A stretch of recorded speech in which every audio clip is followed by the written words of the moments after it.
ជំរាបសួរបងប្អូនពុកម៉ែទាំងអស់គ្នាបាទថ្ងៃនេះបាទយើងមកកាន់បាទទឹកដីបាទនៅខាងបាទខេត្តរតនគិរីបងប្អូនណាបាទនេះជាគម្រោងសាងសង់បាទផ្ទះកពើ5ដែលមានឡៅទឿបងប្អូនណាបាទដែលមានទំហំក្បាល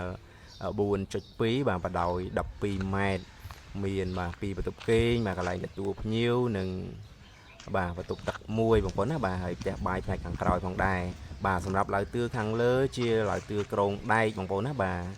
ដែលខាងលើហ្នឹងម្ចាស់គាត់អត់យកបន្ទប់ទេបងប្អូនណាបាទគាត់យកលំហតែម្ដងបាទអញ្ចឹងបងប្អូនអាចមើលបានបងប្អូនណាបាទតម្លៃមកការផ្ដាច់ទាំងសម្ភារៈនិងកម្លាំងពលកម្មបាទតម្លៃនេះជាតម្លៃនៅខេត្តរតនគិរីបងប្អូនណាបាទតម្លៃ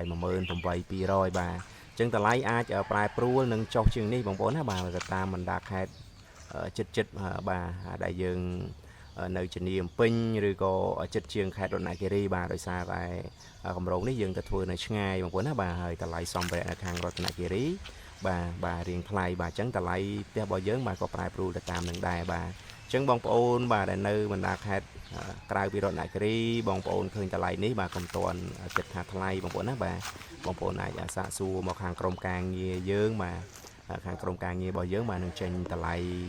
តាមបណ្ដាខេត្តរបស់បងប្អូនផងដែរបាទព្រោះតម្លៃប្រែប្រួលតាមបណ្ដាខេត្តផ្សេងចិត្តឆ្ងាយទៅតាមសម្ភារៈសំណង់បងប្អូនណាបាទ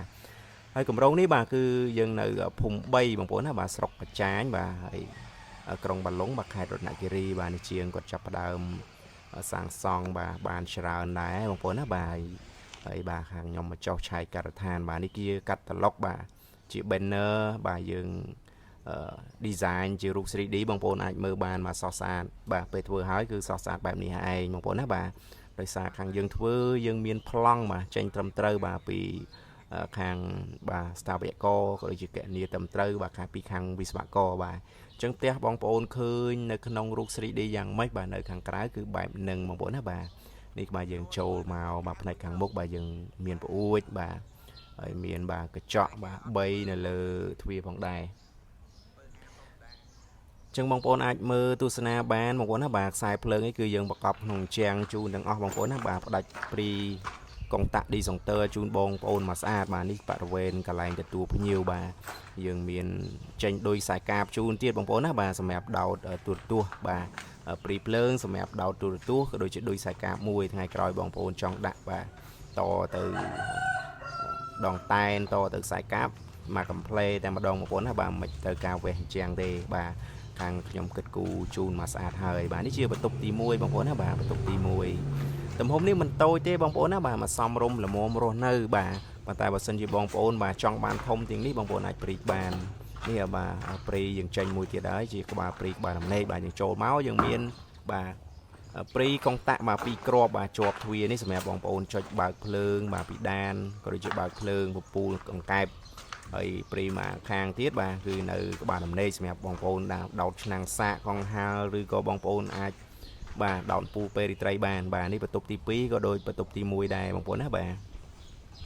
ចឹងបើសិនជាបងប្អូនមកមានបំណងចង់សាងសង់បងប្អូនអាចទំនាក់ទំនងមកបានបាទខាងក្រុមការងារ SK Design by N Construction បងប្អូនណាបាទខាងយើងទទួលមកការ25ខេត្តក្រុងបងប្អូនណាបាទយើងចេញមកនេះសម្រាប់ទ្វារចេញទៅខាងក្រោយបងប្អូនណាបាទហើយយើងមានបាទកុងតាក់មួយសម្រាប់ផ្ដាច់ភ្លើងនៅកន្លែងនេះផងដែរបាទនេះបរិវេណផ្ទះបាយបាទយើងមានបាទព្រីកុងតាក់សម្រាប់ចុចនៅក្នុងបន្ទប់ទឹកដូចគ្នាក៏ដូចជាបាទព្រីភ្លើងនៅបរិវេណផ្ទះបាយសម្រាប់បងប្អូនបាទដោតបាទឆ្នាំងអគ្គិសនីឬក៏បងប្អូនបាទដោតទូទឹកកកផ្សេងបាទបងប្អូនណាបាទនេះបងប្អូនអាចមើលបានបាទសម្រាប់បាទបងប្អូនអាចមើលបានសម្រាប់ដែកដែលយើងប្រើត្រូឡៅទឿគឺយើងប្រើ500បងប្អូនណាបាទហើយយើងរត់ផ្ទង30ទៀតបានយើងក្រាកុងផ្លាក់គេបាទនេះផ្លូវចេញមកក្រោយបាទចំហៀងបងប្អូនអាចមើលបានបាទផ្ទះនេះនៅពេលដែលហើយគឺស្រស់ស្អាតខ្លាំងបងប្អូនណាបាទហើយយើងចំណេញច្រើនចំណេញក្នុងការប្រើប្រាស់បាទដោយសារតែយើងមានឡៅទឿខាងលើបងប្អូនបាទអាចទុកអីវ៉ាន់ក៏បានបងប្អូនអាចបាទដាក់ពូកបាទដាក់សាឡុងនៅលើបាទអាចសម្រានបានទៀតបាទសម្រាប់គ្រួសារដែលមានសមាជិកច្រើនអាចជ្រើសរើសម៉ូតផ្ទះកពើ5នេះបានបាទតម្លៃសមរម្យបាទយើង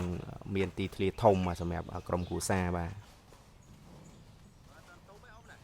នេះគឺផ្នែកខាងមុខបងប្អូនណាបាទសម្រាប់ខឿនគឺយើងលើកជូនបងប្អូនបាទកន្លះម៉ែត្របាទ ហើយសម្រាប់ដែកបាទយើងប្រើដែក4-10លីបាទហើយតសគឺយើងចាក់តទៅដល់លើតែម្ដងបងប្អូនណាបាទ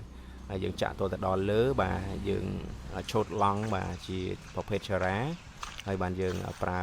សង្កសីប្រក់បងប្អូនណាបាទសង្កសីគឺយើងប្រើប្រភេទក្រាស់ 3C កន្លះបាទហើយសម្រាប់តូងបាទយើងប្រើ48ដៃណៃ30បាទសម្រាប់កន្លែងឆូតឡង់នេះបងប្អូនអាចយកជាប្រភេទឆារ៉ាក៏បានឬក៏បងប្អូនខ្លះគាត់ស្រឡាញ់បាទជាការរៀបឥតបូកហើយហ្នឹងក៏យើងអាចធ្វើជូនបានដែរតាមបងប្អូនស្រឡាញ់បាទតែនេះយើងចាក់សាបជុំវិញជូន6ទឹកបងប្អូនណាបាទហើយនេះចំហៀងផ្នែកខាងឆ្វេងបងប្អូនអាចមើលបានបាទជាងក៏ចាប់ផ្ដើមបាទបូកបាទបដើហើយបាទនៅសីស្អាតទៀតយើងខាត់មកស្អាតយើងចាប់ផ្ដើមបាទចាប់ជ្រីបាទប្រើថ្នាំពោផ្សេងបងប្អូនណាបាទហើយសម្រាប់ថ្នាំពោគឺយើងប្រើប្រភេទបាទថ្នាំពោអ៊ុយកាសឹបអ៊ីក្ត្រាស៊ីលមានជាតិរលោងបងប្អូនណាបាទនឹងយើងប្រឡាក់យើងអាចយកទឹកលាងបានបាទហើយសម្ភារៈមានថ្នាំពោមានការ៉ូមានទ្វាបងប្អូនអាចរើសបានបងប្អូនណាបាទទៅតាមបងប្អូនស្រឡាញ់នៅពេលដែលក្រុមការងារយើងដល់វគ្គបាទដែលត្រូវដំឡើងវគ្គដែលត្រូវរៀបបាទក្រុមការងារនឹងជូនកាតាឡុកទៅបងប្អូនបាទថ្មីសម្រាប់បងប្អូនរើសផងដែរបងប្អូនណាបាទ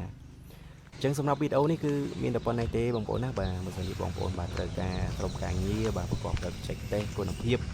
បាទកែងារផ្ទះជូនបងប្អូនបាទតាមត្រឹមត្រូវបាទតាមក្បួនខ្នាតរបស់សំណងបងប្អូនអាចទំនាក់ទំនងមកក្រុមការងារ AZK Design បាទ and Construction បានបងប្អូនណាបាទទទួលមកការ25ខេត្តក្រុង